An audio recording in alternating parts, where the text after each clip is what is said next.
Hi, everybody. I have a little disclaimer that I wanted to read before we get started today. I'm about to discuss at length my 13-year and counting fight with breast cancer.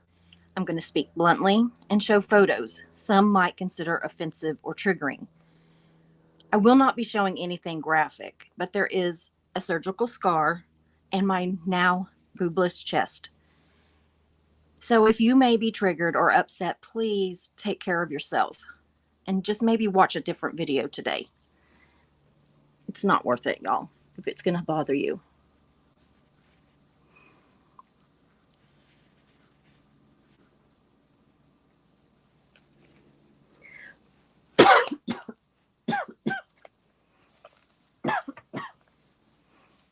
Sorry, I had to cough.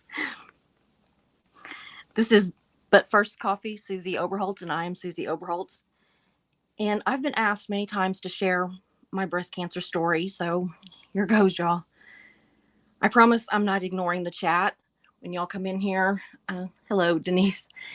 Um, I'm just not very good at bouncing back and forth, but I will catch up, I promise.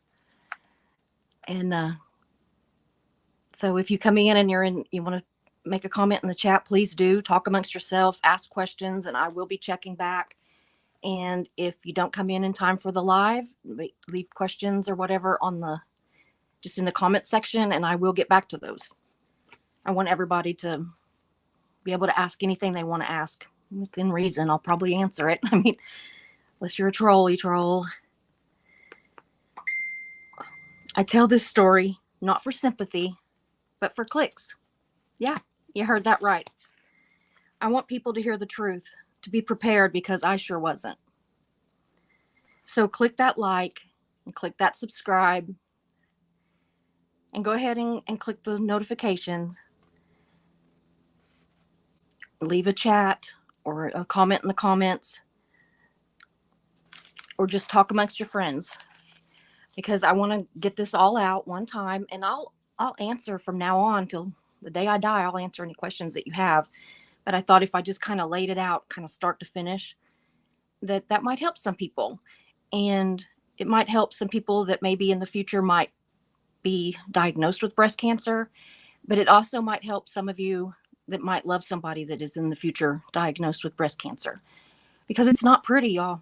I expected this great thing, I thought it's going to just be wonderful, and it wasn't.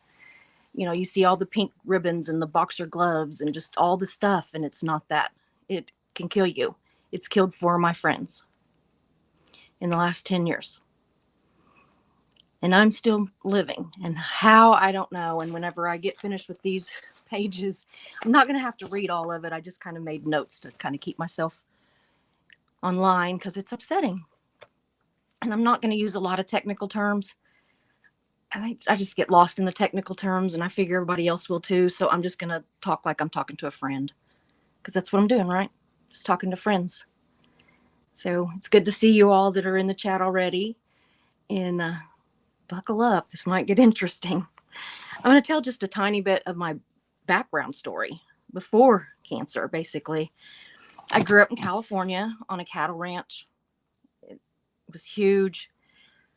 I guess we were poor, but we didn't know it, because we lived in this great big house that was actually one of the Phillips brothers from Phillips Oil. It was one of their first mansions, and it was the foreman's house there on the ranch. And so we lived there. And what's it say? Hi. And anyway, so all my friends thought I was rich, and we certainly weren't. We just had a nice house, but it wasn't ours. It came with the job. But so I didn't have a whole lot of friends, because we lived so far out of town. I mean, literally, it was like, I don't know, 40 minutes or something to the nearest town. It was something. So, I mean, I had friends in school, but I just didn't have a whole lot of friends that I hung around with.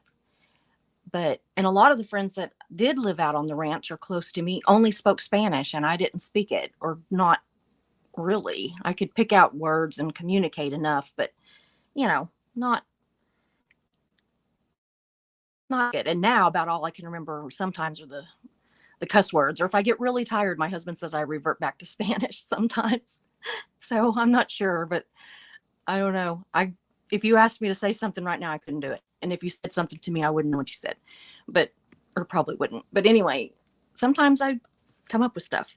But anyway, I really did have just kind of what I thought was an idyllic childhood. We had, a tennis court and one of those, like a half basketball court, and we had animals and horses, and my parents, I had a brother and a sister that were younger than me, and it was just idyllic. And then I hit 13 and I got boobs, y'all. They weren't huge. Of course, to my 13-year-old self, I thought they were huge, but they weren't. I mean, they were normal. It shot down my modeling career that I was hopefully destined for. My modeling, I don't know, teacher basically said that I was then too developed to model kids' clothes and not tall enough to model adult clothes. So she recommended that I figure on a career in hands and foot modeling, which is so hilarious now. I'm like, did she think I was going to go get I didn't even have those OnlyFans or whatever then, but I guess I could be, me and Reese could get together, maybe have a little footy paw thing going, a Reese's Feetsies and Susie's Tootsies or something. I don't know.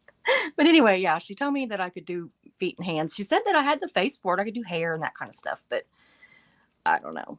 My runway days stopped.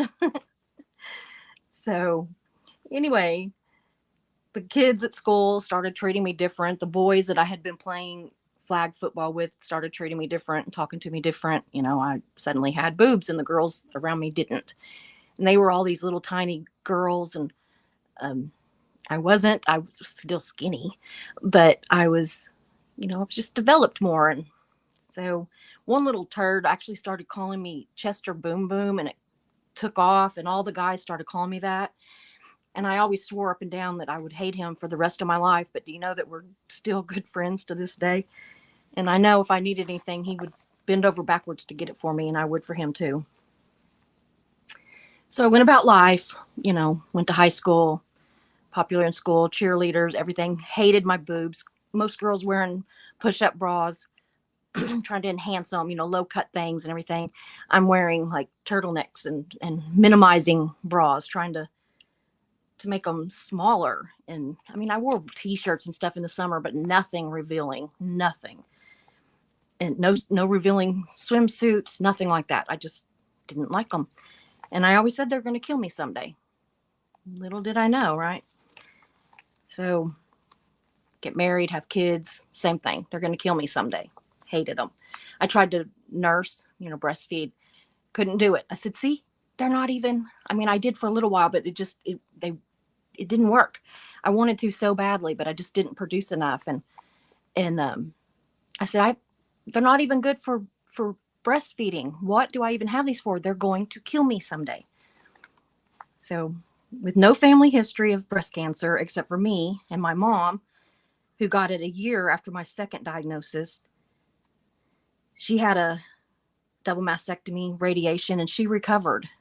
But she passed a month before my third diagnosis from congestive heart failure. So we lost her, but it wasn't to cancer.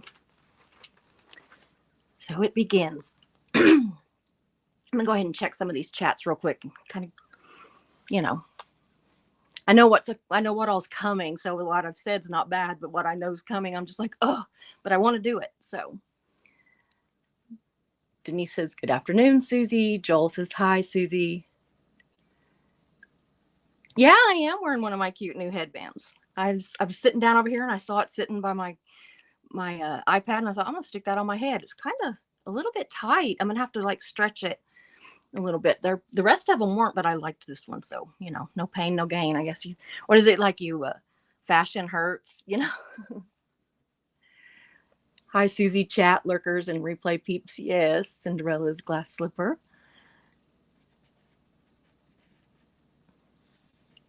I can't even imagine how getting cancer can be. I've been blessed to have not had it, but it really hit close.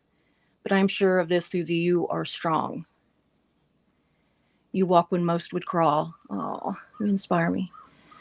Or you inspire us. Thank you, Joel. You are going to make me cry again. Not really.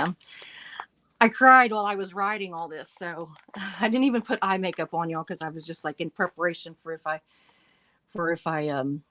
cry. Oh, I was gonna show you a couple of pictures. Um, anyway, I was gonna show you. This was actually a picture of me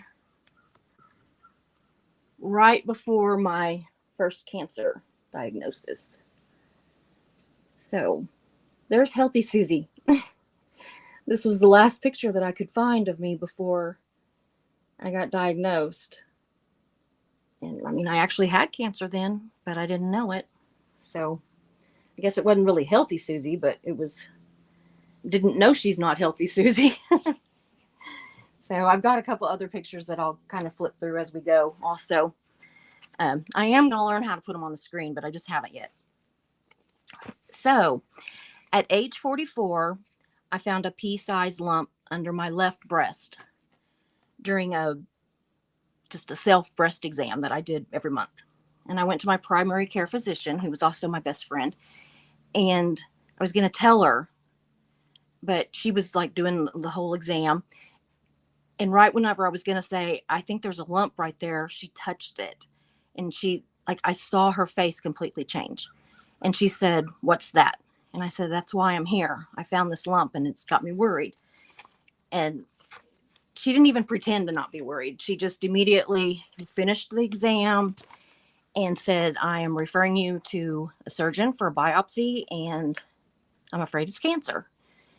But let's not lose hope. You know, let's be strict," because she knows me. I'm not one of those, don't sugarcoat it with me. Just tell me, because you know I've already went from A to Z before you can get to C. So she referred me to a surgeon that I had before.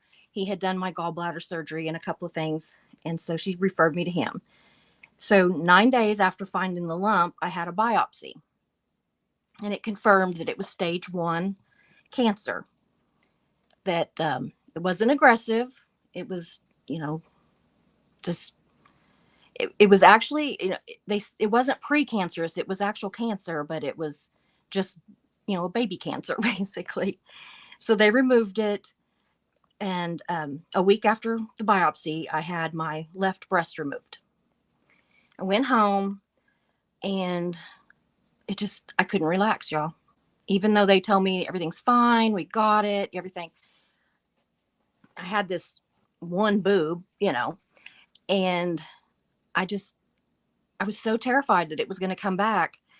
And I was terrified of how, I mean, I was going to have like reconstruction. I was like, ugh, I hate this boob. Why would I try to fix this one to look like this one? So I went to the surgeon a week and told him, I said, well, it was at my like 3-day post-op visit. I said, I want the other one taken off. So a week after the first surgery, I had the second breast removed. And I don't know why I didn't just do them both at the same time. I think I just was in so much shock, even though I had kind of known in the back of my head somewhere that this was going to happen at some point. When they actually pull that little chair up between your knees and hold your hand and say, "We found cancer," nothing. I don't care what it is. I don't think anything prepares you for that. So anyway, so then I had that within 2 weeks, I had both breasts removed at a surgical center, and I was home within 4 hours of surgery on both surgeries. So had surgery 4 hours later, I was home. Had surgery 4 hours later, I was home. So he sent me home. I love my surgeon, by the way. And I know a lot of people are just shocked that I was out and home so fast, but that's really what I wanted. I could have had it in a hospital. He owned a surgical center, but he had, you know, he worked at several hospitals in the area too, and he would have done it anywhere and had me stay overnight or however long I needed to stay, and I wanted to go home. So anyway, he sent me home to heal and said that in a few months I could do reconstruction.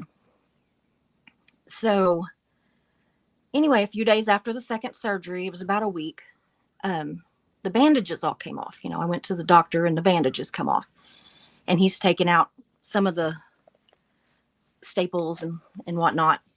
And I swear to you guys, and I don't tell you this to scare anybody, but you could have knocked me over with a feather. Because they had like compression bandages on me, and so I hadn't seen it. I hadn't seen anything. And anyway, when I looked, I'll tell you what it looked like. Excuse me. You know those donuts that you can buy, those bear claws that like they look like they have like three little fingers or something, but they're like they call them a bear claw, I think. That's what it looked like. It looked like I had two bear claws on my chest, one on each side. And my mom and my aunt were there with me. They're sisters, and they both just, oh, it's beautiful. You just look beautiful. And I could just remember looking at them, and I said, you have lost your damn minds. I am mutilated. Now, don't get me wrong. He did a beautiful job. It was obviously a beautiful job. He had left skin and tissue because we were going to do reconstruction. And so, instead of just being flat, there were these, whatever you want to call it, but it was ugly AF, I'm telling you. It certainly was not beautiful. And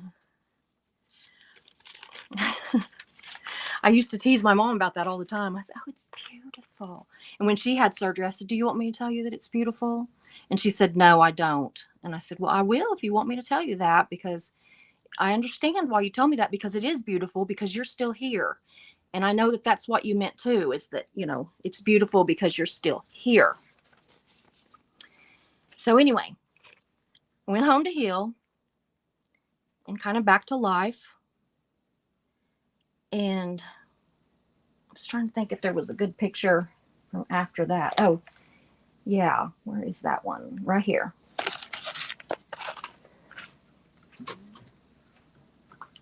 This one is with me and my brother. This is right after surgery. I was feeling pretty good then.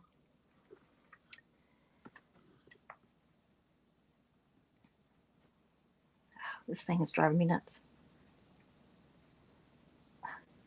There we go. And anyway, I was referred, a few months later, I was referred to a plastic surgeon out of Oklahoma City that I had never met him, but he had a pretty good reputation, and he dealt with cancer reconstruction, which is different than just a boob job. So I went to him and I told him, and I said, now listen, I explained to him my history of having large breasts. I was always like a double D, hated them. Explained that to him. And I said, listen, I want small breasts. I want like clothes to fit right. But I mean, a small C is as big as I would possibly want to go. That's as big as I would go.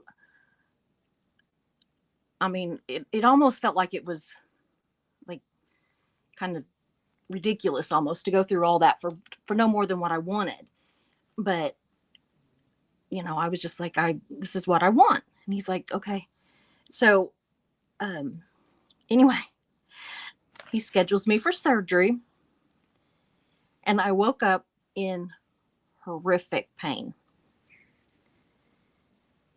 And, I mean, it was bad. From surgery, I woke up.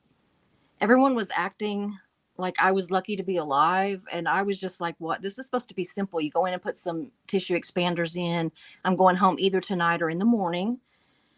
And why is everybody acting doom and gloom? Why am I hurting so bad? Why do I feel like I'm half dead? What is going on? So, anyway, the nurses finally started explaining things to me. And I looked down, and I had huge overfilled expanders in. They were at least like a triple D, probably bigger than that. Come to find out, he had punctured my lung and didn't know it. And the nurses discovered it when I was in recovery and called him back, and he tried to pass me off to another surgeon. And the nurses, I guess the charge nurse or whatever, she had a fit and told him, get your ass back down here and fix this.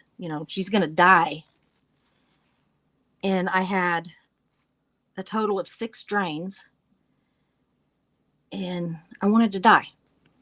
I just honestly wanted to die. It's somewhere right around here.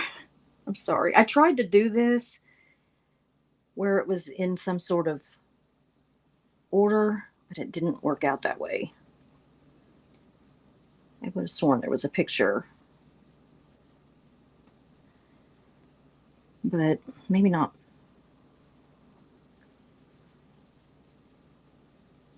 I don't see it. I don't know what I did with it because I had that picture.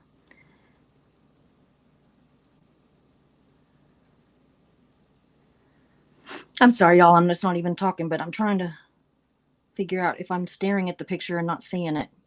I don't know how I don't have that picture. I was doing it. But anyway, it was bad. I looked like death. My husband thought I was dying. My best friend, which happened to be a man, he thought I was dying, and it was just a mess. But anyway, I was in the hospital for 6 days, and let me tell you, that chest tube was no fun when it came out. I went home, and I was in pain on major pain pills, sorta.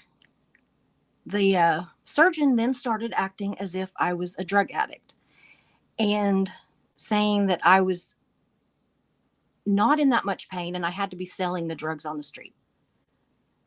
Well, yes, I was in that much pain. And no, I was not selling the drugs on the street. I was running out before it was even time, and I wasn't even taking them as often as I was supposed to. And I even went to my pharmacist and told the pharmacist, and the pharmacist said he's not prescribing you enough to last. He would give me a week's worth, a week's worth. And then I'd have to go get more the next week, and I'd have to go get more the next week. And he just kept on that I was, not in that much pain and not in that much pain. And I honestly, I don't know how I made it through, because it was, anyway, it was bad. So then one night, I'm kind of jumping around. I'm trying to keep it in order, y'all. One night I woke up and my right side was hurting so bad. And I was like, what in the world is going on? I would sleep propped up in the bed. I had pillows that basically kept me from moving. And we're talking, this was like 3 weeks after surgery for what was supposed to be a, outpatient surgery.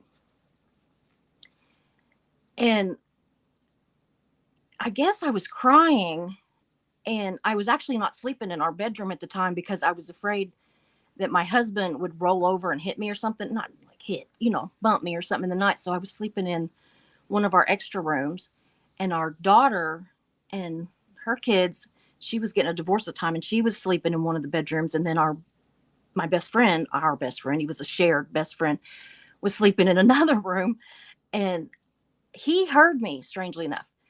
And so he came in there, and like, I figured out that the tissue expander had moved to under my armpit. So he went and got my husband,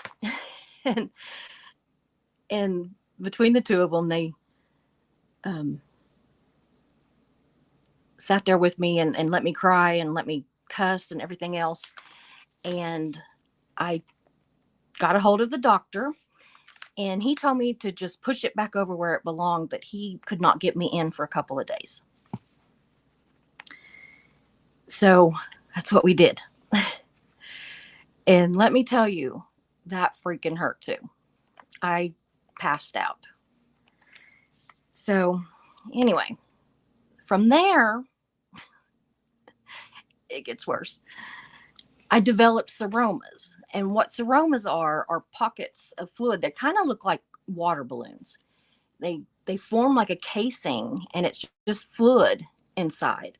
And you can have one, or you can have tons of little ones that almost look like grapes, or you can have several big ones. Well, mine were about the size of a potato, and there were like 4 or 5, but they were on my back because he had taken muscle out of my back and brought it around to the front to do this reconstruction with. And so I had like 4 or 5 seromas on my back. You couldn't see them. It didn't stick out, but they were, inside there. So I had to go to him all the way to Oklahoma City, about an hour and a half, 2-hour drive one way, 3 times a week, where he would stand with he'd have me standing and with a large needle. And I'm not afraid of needles. This was a big needle. And he would take this needle without any numbing or anything and literally jab it into my back as I stood there. He wouldn't even let me lay down, sit down, nothing. I stood there. And I wouldn't cry because my mom was with me. And sometimes my husband, and sometimes our friend. It was anywhere from 1 to 3 of them with me on any given, depending on how mad I was at the doctor. The more angry and upset I was, the more people that went. So this went on about 3 times a week, and he would drain 1 to 2 liters of fluid out of me. 3 times a week, he would drain that much out of me. And it went on for about 2 months. And then right here on my chest, right about here, while all this other's going on, I notice a quarter-size lump comes up. Now, remember, I've still got these great big boobs, and right next to it, I've got this quarter-size lump. And I asked him, I said, by the way, what is this? And he says he doesn't know. Maybe it's the port to the expanders. Maybe.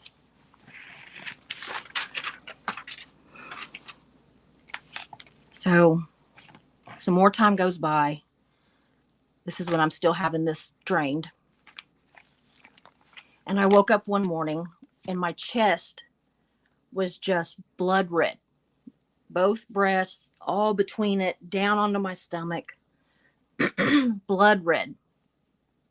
Hot to the touch. Swollen. Looked like a rash. And you know how a rash will swell? And so where it's red, it kind of sticks up more. I mean, my whole chest wasn't swollen. The red part was swollen. And it hurt so bad. I hurt so bad that I called my regular surgeon because, yet again, my plastic surgeon couldn't fit me in for a few days.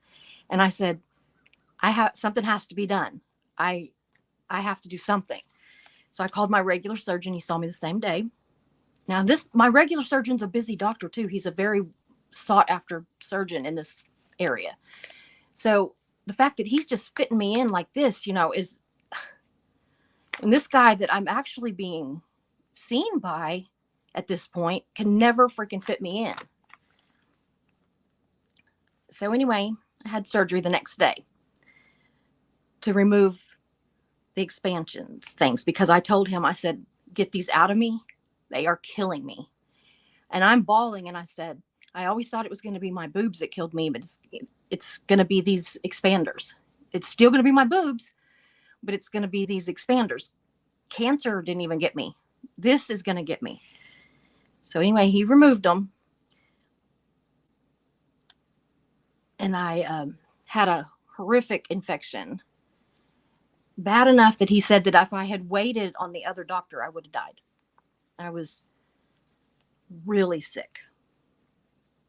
So surgery count so far, 1 biopsy, the left breast removed, the right breast removed, implant expanders put in, punctured lung repaired, and now remove my expanders. That's 6 surgeries. And I was just getting started. 2 weeks later, the quarter-sized lump was still there. So obviously it was not the port to the expanders because all of that had been removed. So I went back to my regular surgeon, and he removed the lump. And literally 1 year to the day of diagnosis number 1, I was diagnosed with stage 2 very aggressive cancer. A totally different kind of breast cancer than it was the first time. There are different kinds of breast cancer. And at this point, I had had two. So that was surgery number 7. At this point, I went to my oncologist.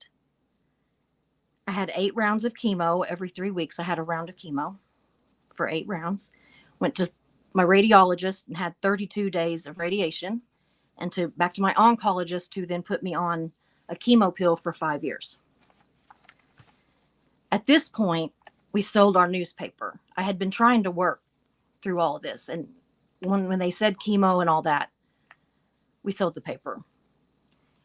There was a lot going on. This is another story for another day, but I had made some enemies because I refused to lie. And the political climate there in town, just with little city government, not like presidential or anything, I'm talking city stuff, was crooked as could be. There was a sign posted outside my office door that was like life size, shaped like a coffin, that said, R.I.P., rest in peace, Susie, on the outside of it. And I got to sit there and work with stage 2 breast cancer, getting ready to do my chemo and everything, staring at that sign. And it was hard, y'all.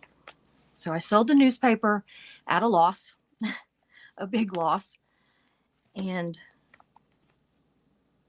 went to chemo and radiation and all that. So over the next 5 or 6 years, after chemo and radiation and all that, I had 7 additional surgeries to revise scars and prepare for reconstruction, because I just would not give up on the fact that I wanted some sort of breasts. I wasn't looking for, sexy mama boobies or anything, but that's all you hear when you get breast cancers. Oh, you can have the perfect boobs, and it's going to be perfect. You're going to have the best set of boobs that, money can buy, and blah, blah, blah. So I was, falling into that trap and going back for all this surgery. One of my surgeries started at the back of this armpit all the way across to the back of this armpit in one surgery. It was serious surgery. Strangely, it looked gnarly, but it was actually the easiest surgery I had. I do want to show you another picture. This is me right after, just a few days after my first ever chemo treatment. Can you see how terrible I look? I had sores in my mouth. That's why I've got that look on my face.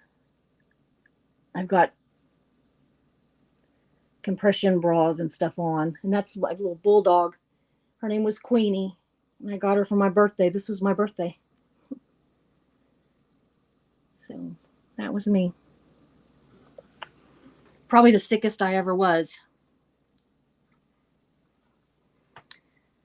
My youngest daughter, Katie, hadn't seen me for a few days, and she saw me and she almost threw up, and I knew it. And she had to hide and gain her composure back. So anyway,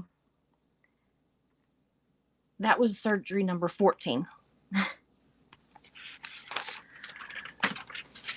So we're actually getting closer. I only have 3 pages left, I think. 2 or 3. 2, I think. 2. Okay, so then I ended up with more seromas. This actually took a lot more time, but I'm just going to hit the high points, This time they were in the front. Apparently, I'm just really, really prone to seromas and to retaining fluids of anything. Oh, another thing, whenever my first chemo that I had, I was on my period, y'all. It was Shark Week. When I had my first chemo, it stopped like you had switched a switch off the day of chemo. And I've never had one since then. It's been 12 years. I've never had another one. I immediately went into menopause. So I always kind of say that was kind of a little benefit of cancer, though, because I got it over with young. So anyway, I had these seromas on the front. And as you can imagine, I've had so many surgeries that the skin on my chest is very, very thin, very thin. And I had to be careful. Um, and these seromas would swell up and look like I had breasts, breast on my left side. And I mean, it would look just like a boob. I was like, man, if we just do it on both sides, I'd just, be all right. I'd have these perfect boobs. It was what I wanted when I told the doctor that when we started all this crap. But anyway, as time would go by, because the skin was so thin, they would spring leaks and literally shoot a stream across the room. And got to where I wouldn't even leave my house. I mean, can you imagine if I had went anywhere? I would like have so much gauze, and even went to those like overnight pads for menstrual pads, because they would absorb so much more than gauze would. And I was putting that in my bra, trying to absorb anything if I had to go out. And I mean, it was awful. And I fought that for over a year. And I was sent to a guy that specializes in post-op seromas, another plastic surgeon, but he also specialized in post-op seromas. And he would drain them. And bless his heart, by this point it had been discovered that I was deathly allergic to lidocaine. So he couldn't numb me either. But at this point, I had so many scars right where he needed to actually put the needle in to drain the seromas that I couldn't feel it. And he would just be like, I'm so sorry, I'm so sorry, I'm so sorry. And I'd be like, I don't feel anything. And if I do, I'll let you know. But I don't feel a thing. And he just couldn't believe it. He said, I went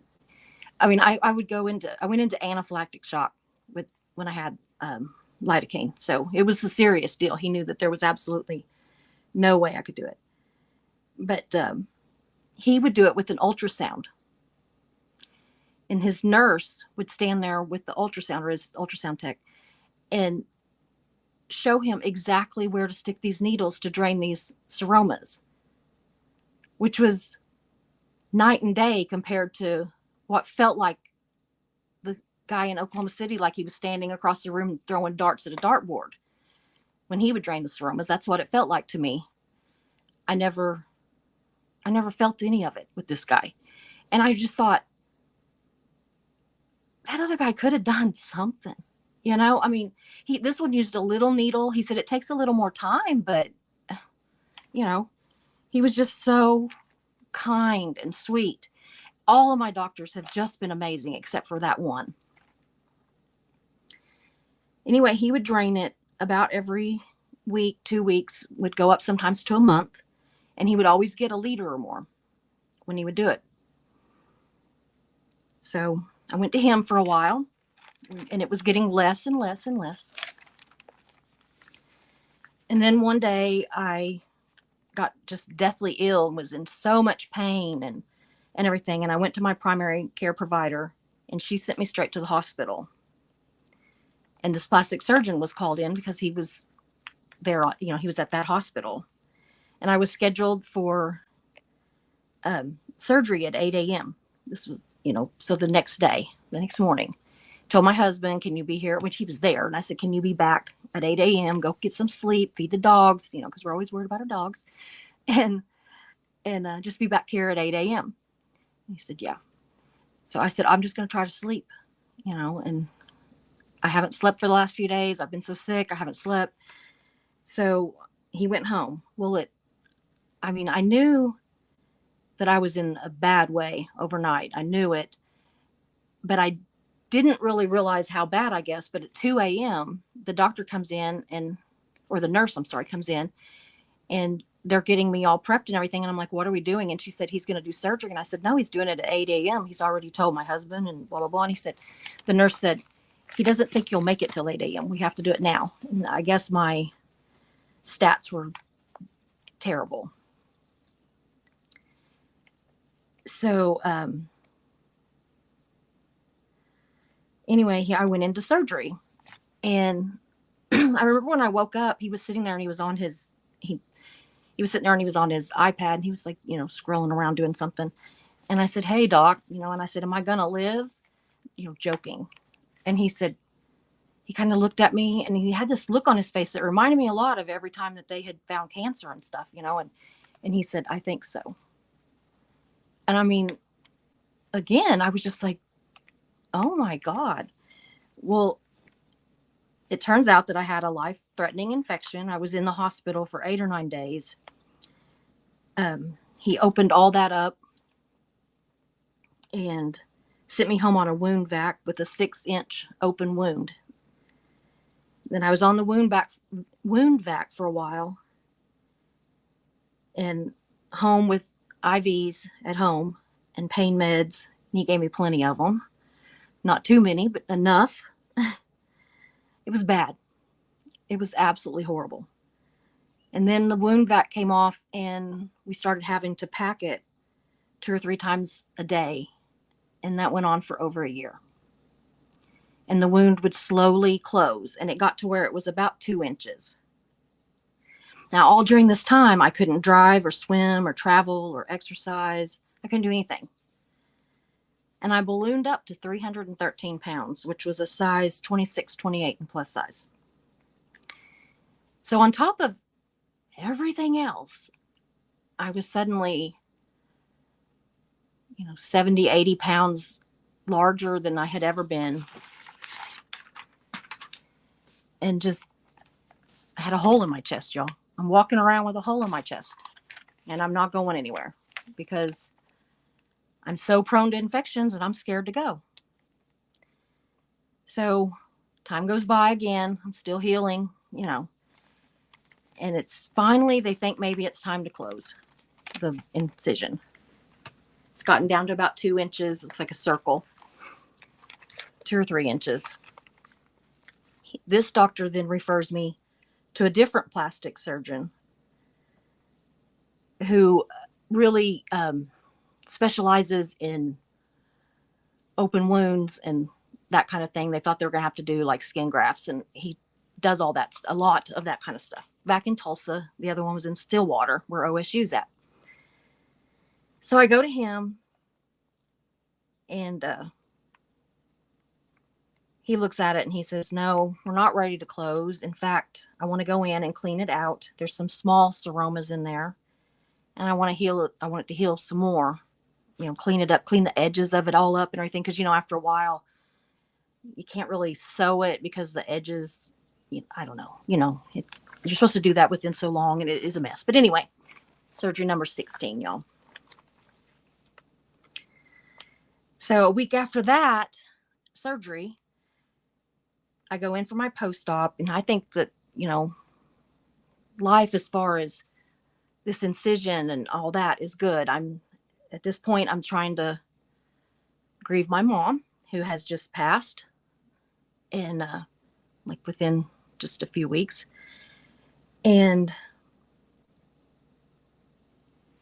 Mark and I are talking about him retiring and buying a house in Savannah that we can live in maybe half the year and maybe rent it out part of the year or something, and we want to go and be around. We've got a bunch of friends in Savannah, and we want to go see all of them and everything. So we go back for this post-op visit, and we're thinking, okay, this is what we're going to do. Well, what happens? He pushes his little stool up between my legs, holds onto my hand. And he says, we found a very aggressive kind of cancer. And there's actually 2 different kinds of cancer in there. So at this point, I've now had 4 kinds of breast cancer. And let me tell you, the next 4 to 6 weeks was pure hell.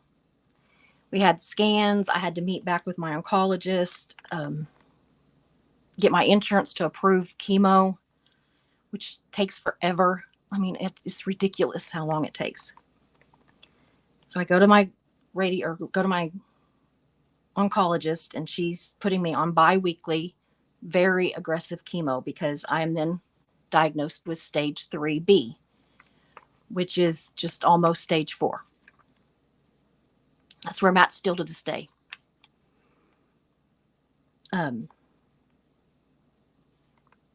So I start chemo, And I honestly thought I was doing pretty good. But a week after my first chemo, my husband finds me, naked on the bathroom floor near death. He gets my daughter over here. She lives next door to us. And they get me up and get me into a chair in the living room, which was no easy feat because I'm not helping. And I'm naked. So she's trying to help me. They've called an ambulance and she's trying to help me at least put something on because she knows that I do not want to be naked and the ambulance get there.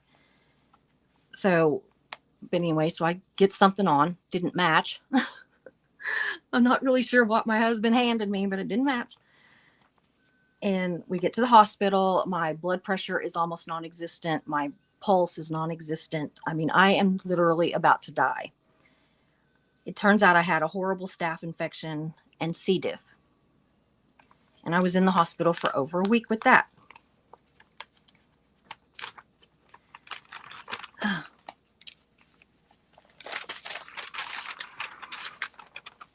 Then I go back to chemo. But she says, we're not going to put you back on that one. We're going to put you on this other one that's weekly instead of bi-weekly. It's still strong, very strong.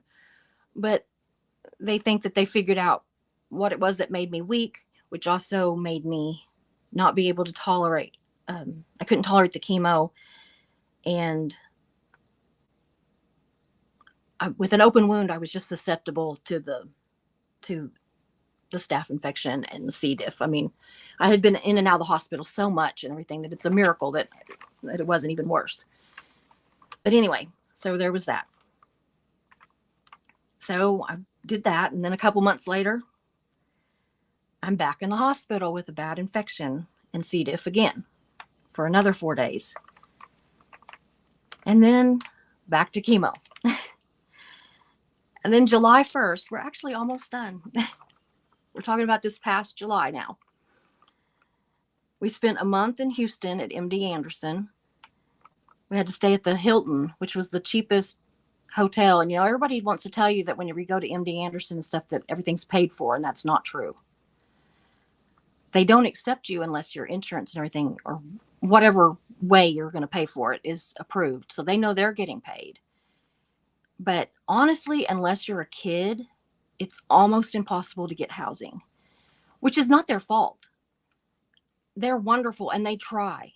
They try everything they can, and they've got agreements with the hotels and stuff to give you discounts and all this stuff.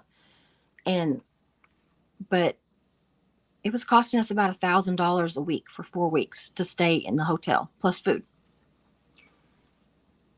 And I had scans and blood work every day. There was something, several doctors.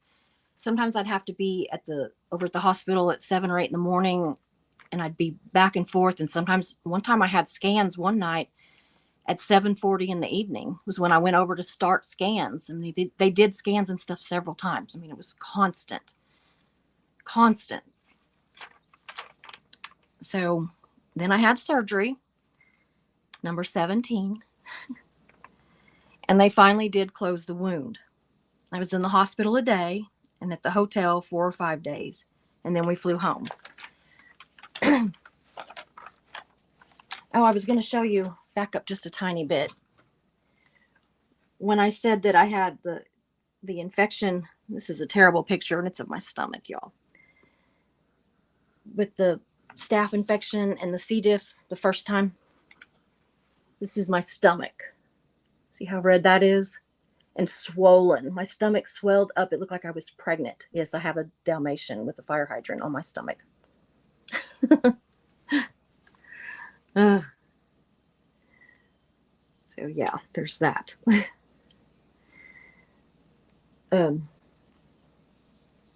Oops. Gosh. Here we go.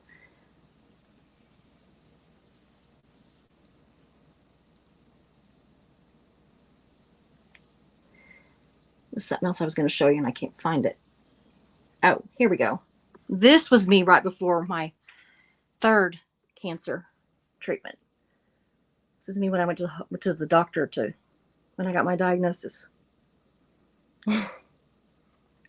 Healthy Susie.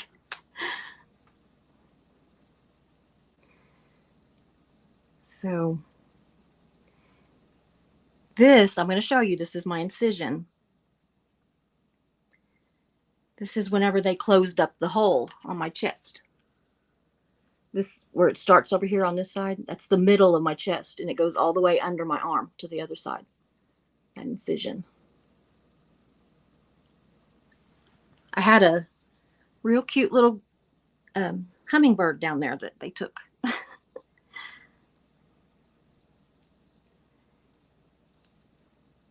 And let's see here. Let me finish this other page, and there's a couple more pictures I'll show you. Anyway, back in the hospital. Okay, surgery to close the wound. We flew home, and then I finished chemo. So that was the red devil, when they call the red devil. And when they call it that because it's red, and it is the devil. So at this point, after almost a year and a half, I was finally done with chemo.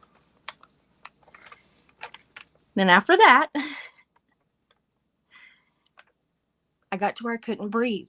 Like, I couldn't walk from my couch to my kitchen. I got to where I couldn't cook. I couldn't do anything. I got to where I couldn't breathe. I couldn't walk 20 feet.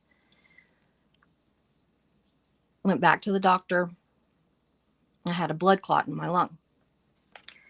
So I had to stay in the hospital for like a week with that.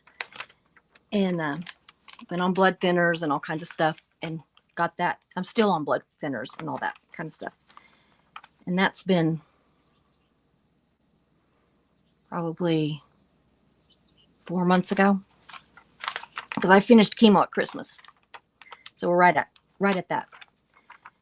Since then, I've done 28 days of chemo, a total of 28 days of radiation, 48 weekly chemos, and 4 bi-weekly chemos.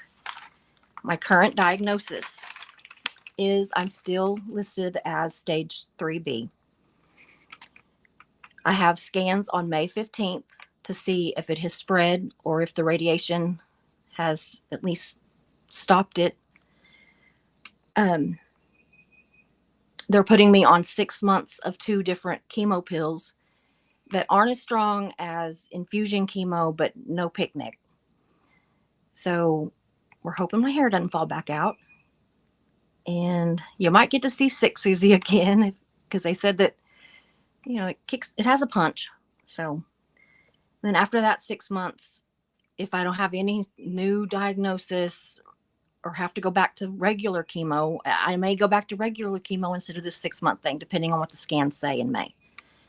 But after that, I'll have to take a chemo pill for the rest of my life and be checked every 3 months. I have lost some weight.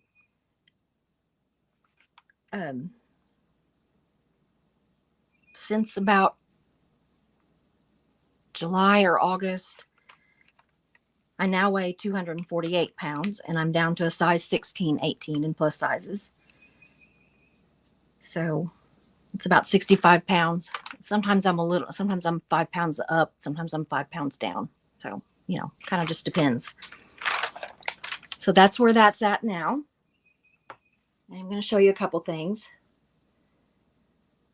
This is a picture of my chest now, minus that bird on the bottom.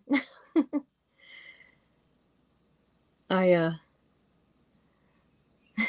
didn't mean to do the thumbs down one. But anyway, I got this tattoo to kind of take it back, I can't do I can't do reconstruction. So I did this to kind of have some control back. This is a side view. Not the easiest thing in the world, y'all, to tell my weight and show my naked chest in the same video. But I'm okay. This was me at Christmas when I rang the bell with my chemo.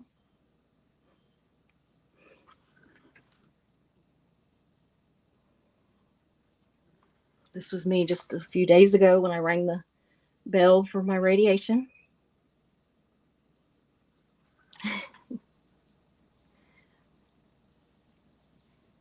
And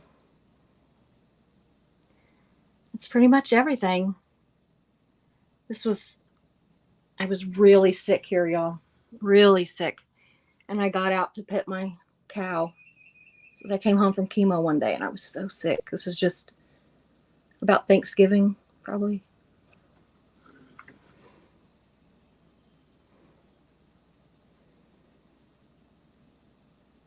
This is how I looked most of the time at chemo.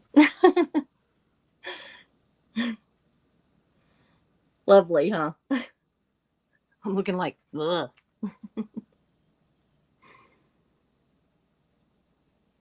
I don't know. I'm still here though, right? So I'm gonna look at the chat, catch up on that. Give me a second to kind of get where I can see it, figure out where I was at. Denise Hansen, my twin sister. I'm 66. My twin sister had breast cancer about 10 years ago. They caught it really early, but she opted to have a mastectomy. She didn't have to have radiation or chemo. I went back to Ohio to help. She had a drainage tube that we had to empty and measure. Yes, I had to do that too. I had 6 of them. I've had them with every single surgery, but the worst was I had 6. I usually have no less than 3. The fluids every day. It's not a fun time. I am so sorry that you have to go through this again. See, you know what she went through, and that's why I'm doing this, is because breast cancer sucks, y'all. I don't care what kind it is. It sucks and it kills people. I've lost other friends from things that aren't breast cancer. I've lost a friend that died of lung cancer that never smoked a cigarette in her life. She was a vegan. She lived a healthy life. And she died of lung cancer. I have another friend that died of skin cancer. Again, she wasn't a vegan, but she lived a healthy lifestyle. And I lost both of them within about 6 months of each other. But I want people to know that, yes, don't stop paying all the attention to breast cancer and doing the pink ribbons and all that, because it helps our state of mind. But just know that it's still cancer and it sucks. It sucks so bad. And it robs you of your femininity. And men can get it. So just because you're a man, don't think that you're, not going to get it, because it's very possible. Anybody with breast tissue can get it. You can get it as a newborn baby. You can get it when you're 99 years old. Anybody can get it. And apparently, mine, the reason that we have to be so on top of it is that I don't have breast tissue now. And the cancer that I have left is actually, because you know how your skin has so many layers, and I'm not going to go into all the detail of that, but my cancer is now into the layers of my skin on the inside. Nothing visible from the outside.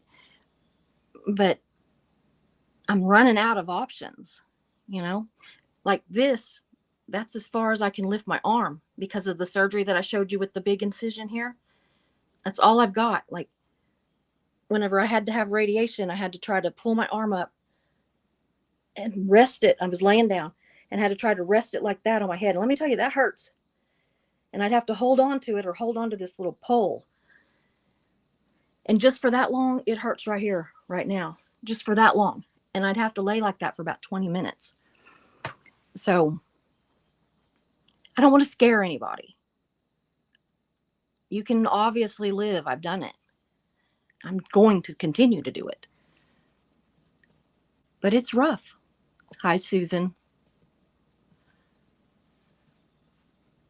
Oops, I'm still 65 for a couple of months. I lose track of my age. And at one point I was 32. And I always thought that at 32, I would have my life together. And somehow, I guess I jumped the gun, because I told myself I was 32 and believed it when I was really only 31. So then everybody thought I was lying about my age because I was 32 for 2 years. But it really was that I just, got lost listening intently. Oh, Allison, thank you. Bless you. My sister George came in late, but I have you on fast so that I can catch up. And I think I need to hear this. I think everybody needs to hear it. Not that I think that my story is any more important than anybody else's, but it's kind of one of those, a cautionary tale. If it can happen, it happened, you know? And so I don't think that most people go through everything that I went through, but some people go through more than what I went through. So if they just know that these are possibilities and know that if you start getting seromas and stuff, know your rights and don't let a doctor stab you in the back with a needle or in the front, whatever. You tell them, no, you get an ultrasound and you do it right, or get a different doctor. That's what I'm saying. With this doctor that I had in Oklahoma City, the stuff that I mentioned about him is so that none of you will put up with that, because he could have killed me. Multiple times I almost died and it was his fault. And you know, I didn't even sue him. Everybody says I should, but I was just trying to live, you know? I was so busy just trying to live.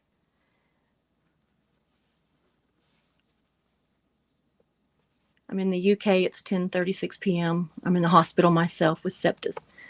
That sepsis is terrible, girl. I had it. It's terrible. Please take care of yourself. Make sure your doctors are taking good care of you. Please. I'll be praying for you. I will. Cinderella's glass slipper. Oh my God, Susie, I'm glad that you're sharing your story with us. My friend who had breast cancer waited too long to get her implants on the one side, and the scar tissue made her body reject it. Yeah, that wasn't why mine did it. My body just, I'm allergic to everything. And I guess my body just wouldn't take it. I mean, it wasn't like an allergic deal, but I've heard of that. It's a terrible experience. Yes, it is. Hope that you're feeling better soon. I am. I'm already feeling better. I'm kind of ticked because I got to go back through chemo, and I don't know, a couple months I start.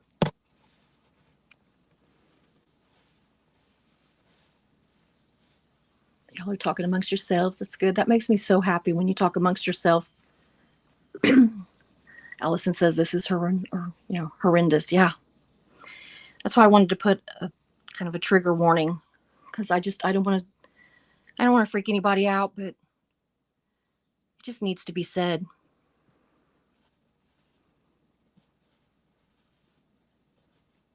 Denny says, I can't even find the words for what they put you through. I just want to give you a big hug. Great big hug. Thank you.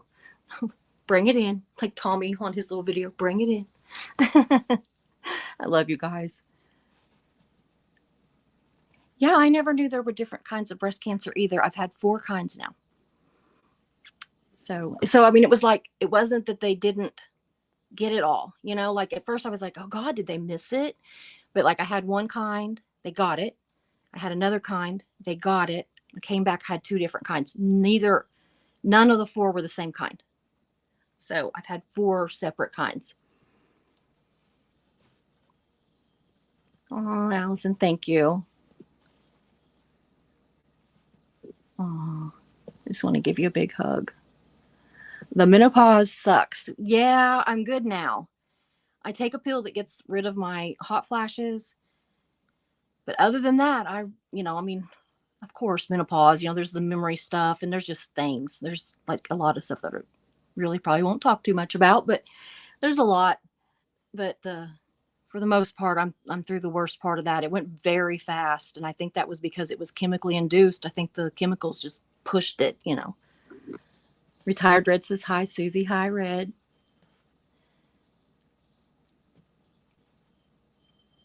Oh, that's so sweet. I didn't mean to make you cry. Dawn Gloves, I made it. Yeah, it sucks. Hey, y'all. Gary Mackey is just getting back from Walmart. I got to go to Walmart probably tomorrow or the next day. Not looking forward to it. I just love your tattoo with the hummingbirds. It's beautiful. Thank you. I got it done in Maui. I've got a friend that lives there, and he does tattoos. And he just sat down and started tattooing. He didn't draw it on my chest or on how to do like a transfer onto you and then trace it and color it in and everything. He free-handed it, and I'm sorry, gotta get a drink.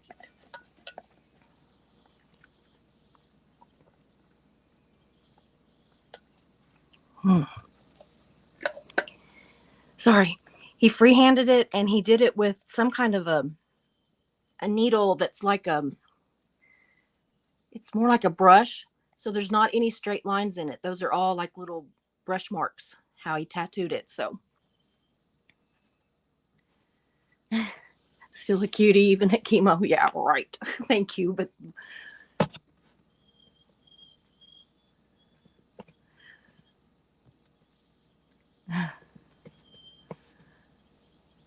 yeah, I'm doing everything I need to. Oh, that's so sweet. You guys are so sweet. I am a fighter, Susan. I love you, Susie. I love you too. I would pray for you every day. Thank you. I pray for all of you. I thank God for all of you. Yeah. Isn't that awful? Non-smokers, lung cancer. It's awful. My friend was 32.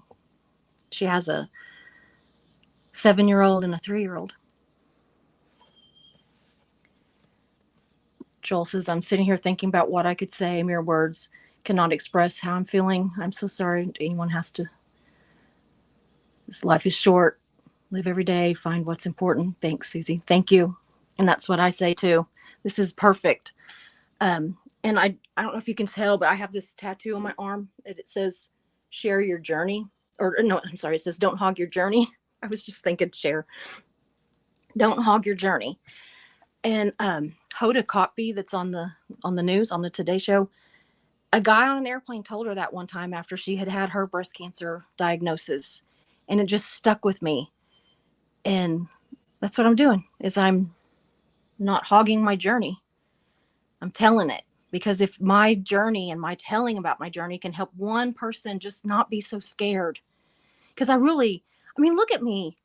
I'm living a great life, y'all. I live a great life. I've got 7 grandkids. We have a beautiful home. We've got a pool. We've got, my husband has a good job. We have a beautiful, I have the most amazing YouTube channel that's growing every day. I live a great life. Yes, I've had some struggles, some big struggles, but they've made me stronger. And it really is, that whatever doesn't kill you makes you stronger. And also, you don't know how strong you are till being strong is all you have. Those are my 2 things, My uncle got breast cancer that went to his brain. Isn't that awful? That is so awful. I'm so sorry. Don Glove sending prayers.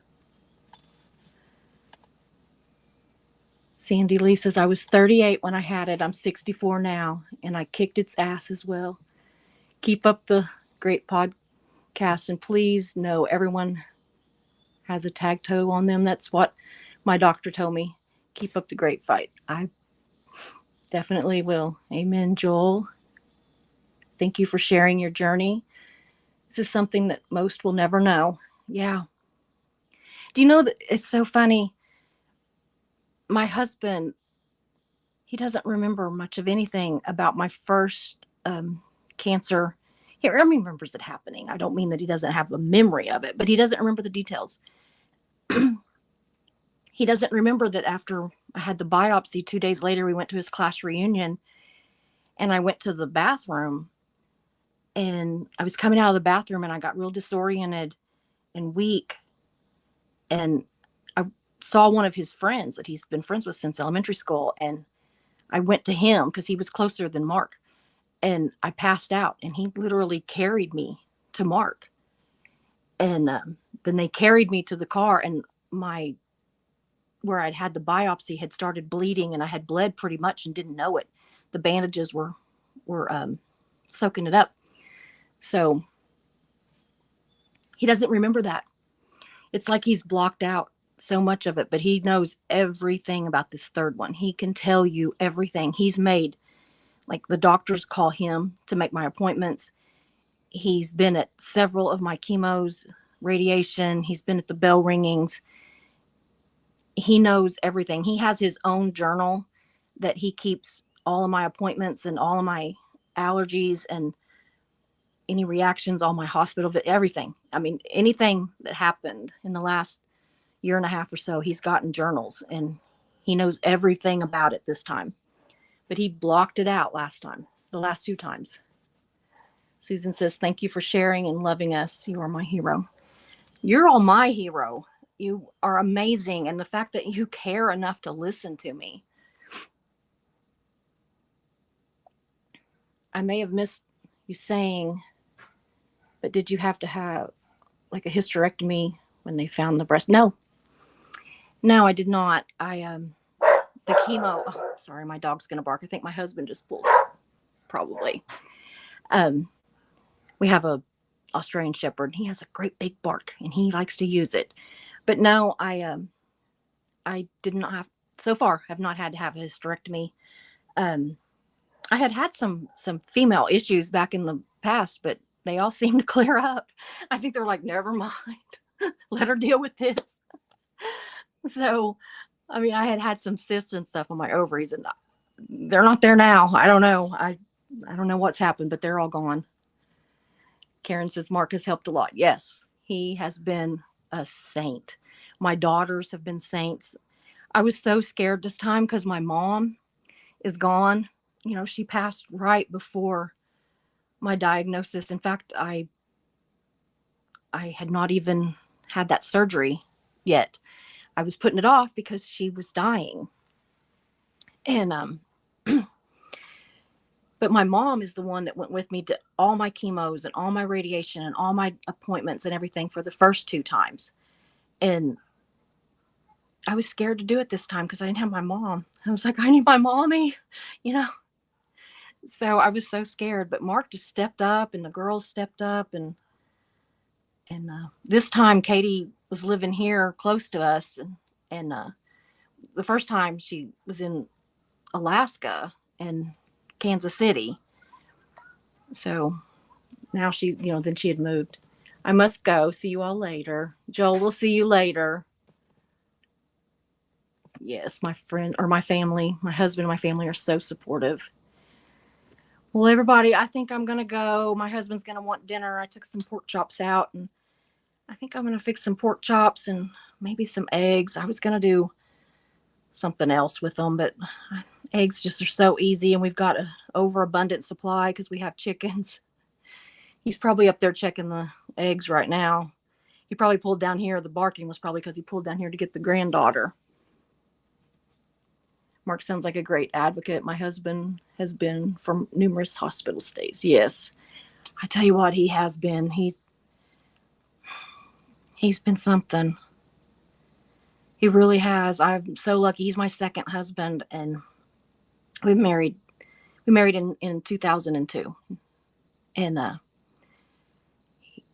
don't know. He's amazing. He can annoy me faster than anybody on this earth, I'm telling you, but he also can just be everything I need and more. He's awesome. So, but anyway, I'm going to go, y'all. I'm going to fix some dinner. It's 5:30 or no, 5:30. Yeah, 5:30 here in Oklahoma. So you all take care and I'll be here probably tomorrow. I've got some stuff that I'm looking into doing for tomorrow, but I've been wanting to do this one. And I thought today's the day. Let's just do it. So I did. So anyway, I'm actually glad I did. It was nice to share it with everybody.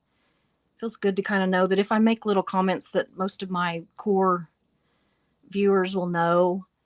And don't forget to hit like and subscribe. Bye, Susie. Love you. I love you guys too. I'm going to go. I love you. Bye.